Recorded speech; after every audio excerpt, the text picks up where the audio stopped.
Kinumpirma ng Philippine National Police ang pag-revoke ng lisensya ng isang dating pulis na kinilalang si Willie Gonzales matapos itong masangkot sa isang road rage incident sa Welcome Rotonda, Quezon City noong August 8, 2023. Sa isang viral video post, nakita si Gonzales na nasagi ang sasakyan nito ng isang siklista dahilan ng kanyang pagkagalit. May kita rin sa video na binatukan niya ang siklista hanggang sa naglabas ito ng kanyang baril kasabay ng pagbabanta.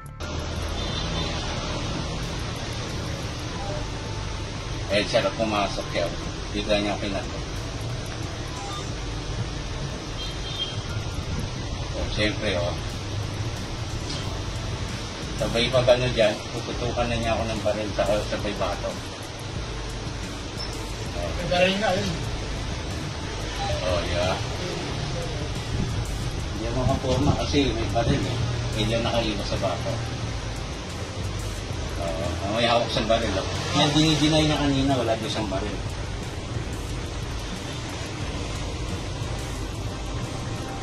Ang dami yun. Saan na ba siya? Siya ata. Kasi nagsimula yun doon sa ano ko lang Aminado naman ako sir na may mali ako kasi pagpasok niya doon dito, pag ang nakita doon galing sa Blamito, paliko yun sa school. Pumasok siya sa bike lane, sa green yun Natural doon ako, bike lane yun dinipit niya ako nung tinapit ko yung niya para lumabas. Nagalit. Hindi ko na rin ito pinansin. Ang nangyari, hinabol niya ako doon.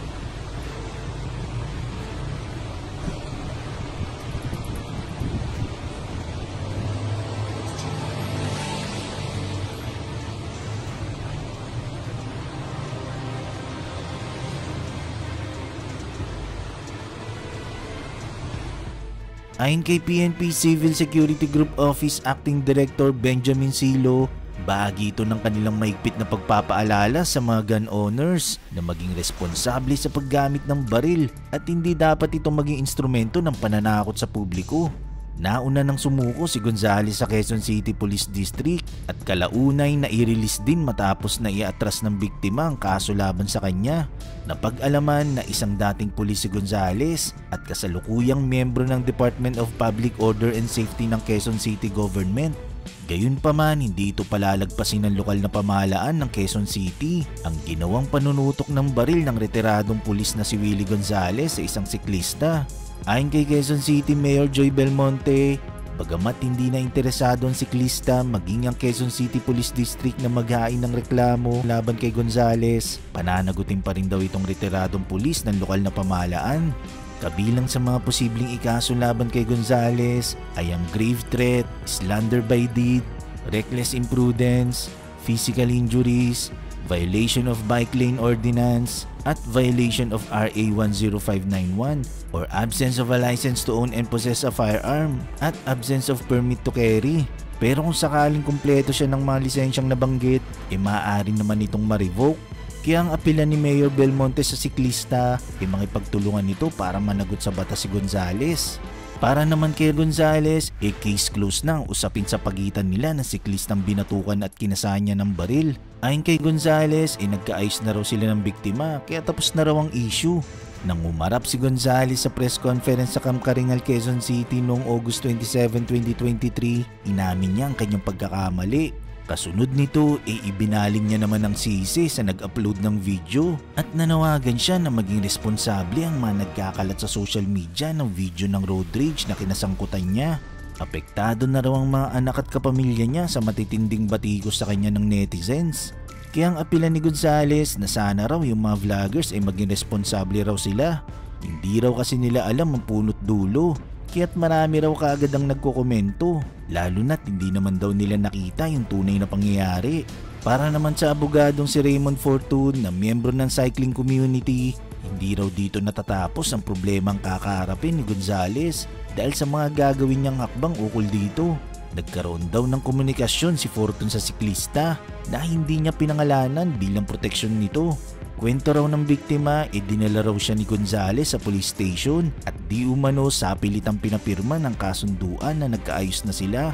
Pinilit din daw siya na paaminin na siyang nagkamali sa nangyari at pilit na pinagbayad ng 500 pesos dahil nagasgasan ng bisikleta nito ang kanyang kotse. Ayon kay Atty. Fortune, wala nang planong magsampa ng reklamong siklista dahil higit daw nitong pinahalagaan ang kaligtasan ng pamilya. Inihayag din ng abogado na may pananakot na nangyari sa taong nag-upload ng road rage video sa social media. Kaya burado na raw ang original video sa social media account nito. Ayon pa kay Atty. Fortune, walang maisasampang criminal case kung hindi makikipag-cooperate ang biktima. Pero hindi raw ibig sabihin nun na tayong publiko wala nang magagawa. Ibinahagi rin ng abogado sa kanyang Facebook post ang mga hakbang na kanyang gagawin.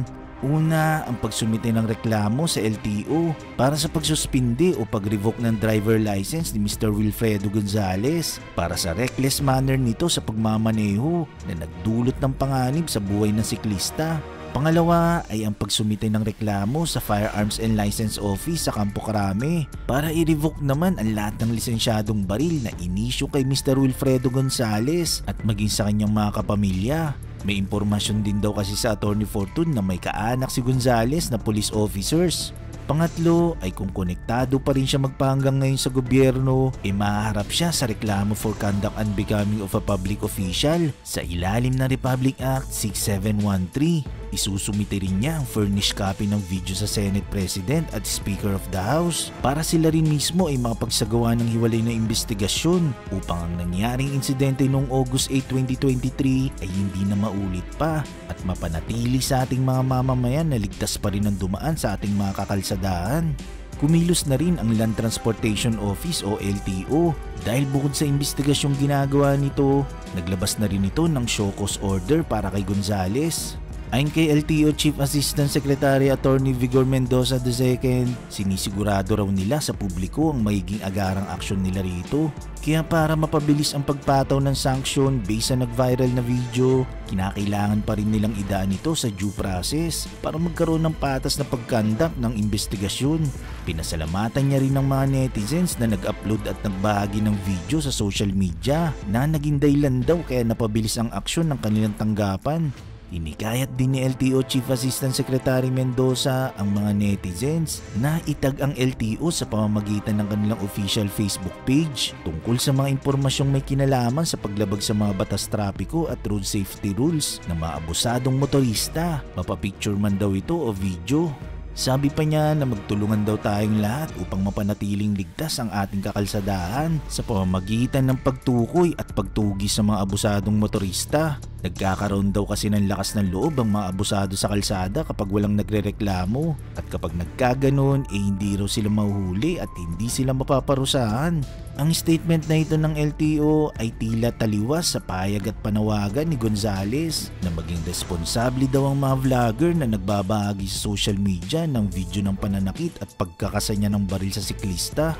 Ayon naman kay Congressman Erwin Tulfo, napakaamon na raw ng itsura ni Willie Gonzales. Sabi pa niya dati palang pulis si Bossing kaya may baril. Sabi pa ni Tulfo matapang lang daw to dahil may baril.